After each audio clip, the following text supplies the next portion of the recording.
So what I'll do is I'm going to read a little bit. I have to give you a little bit of background. I could start right at the beginning on page 1, but that just makes things too easy for everybody. So I'm going to start into the book a little bit. But if you've read Drink the Tea, then you sort of know going in what's going on. But you don't have to read Drink the Tea to know what's happening in this book.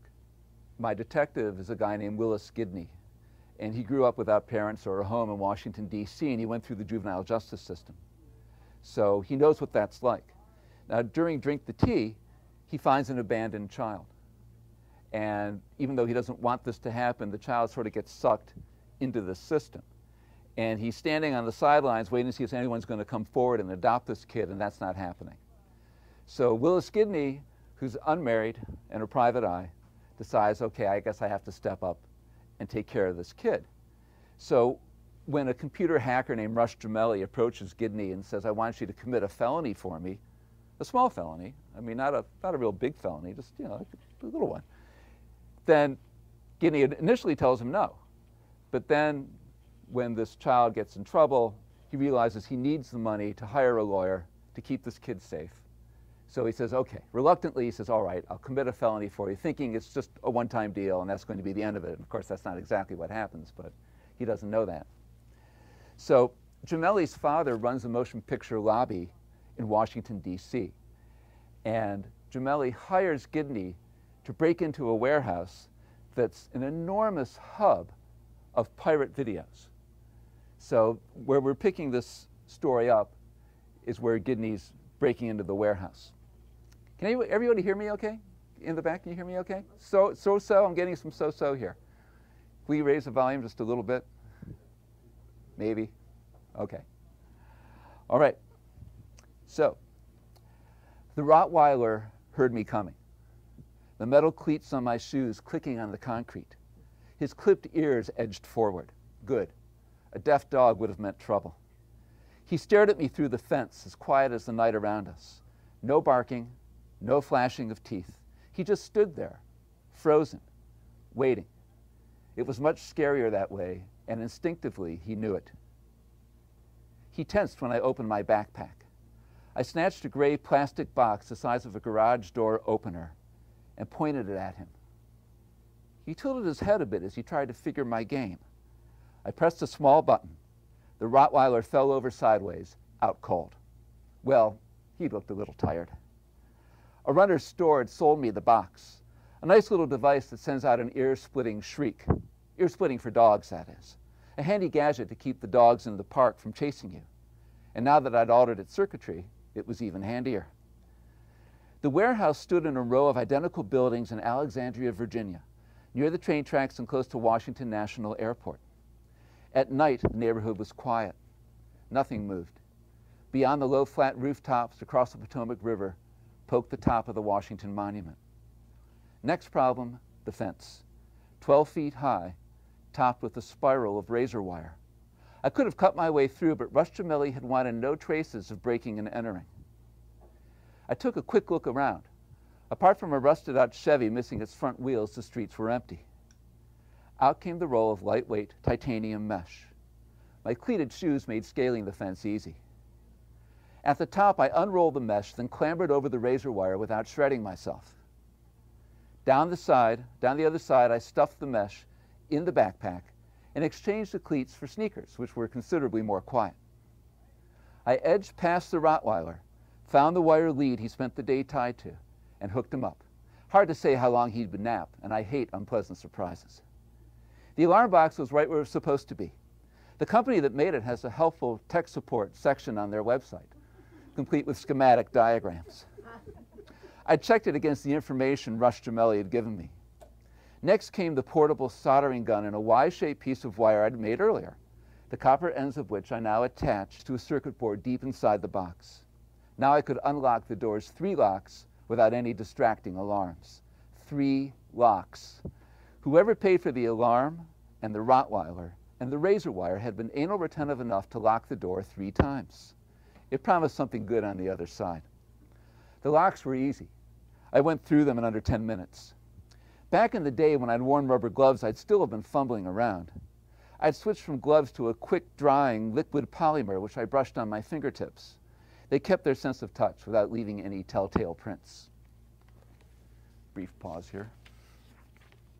The thing with rubber gloves, they give you a false sense of security. I once knew this guy, a B&E artist who always wore gloves. One night he sent out to pilfer a mansion, the owners of which were out for a surprise party.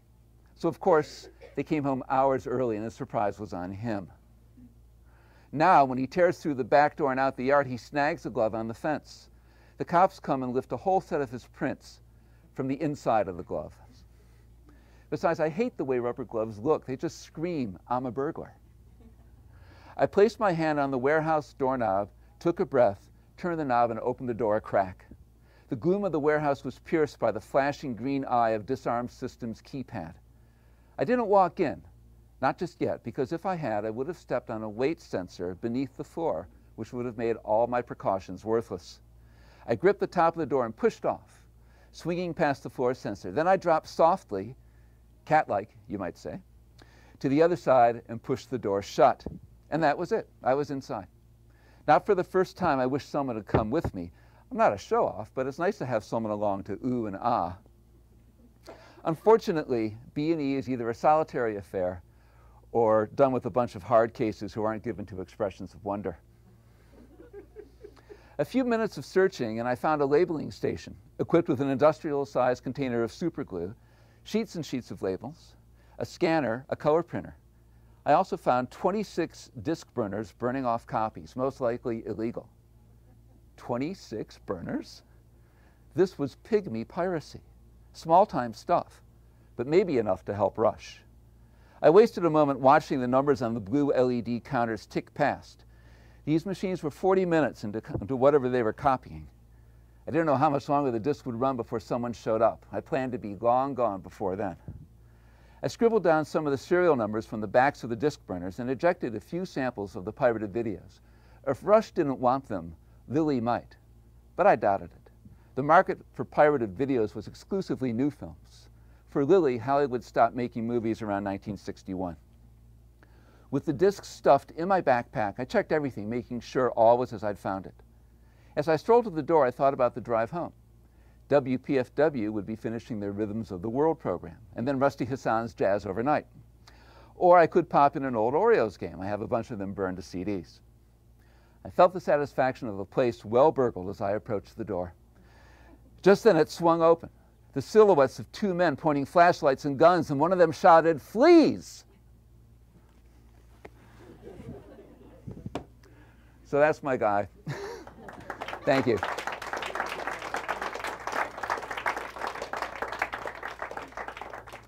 Thanks. You know, someone asked me, how did I come about with the whole breaking and entering stuff, and I just make that all up.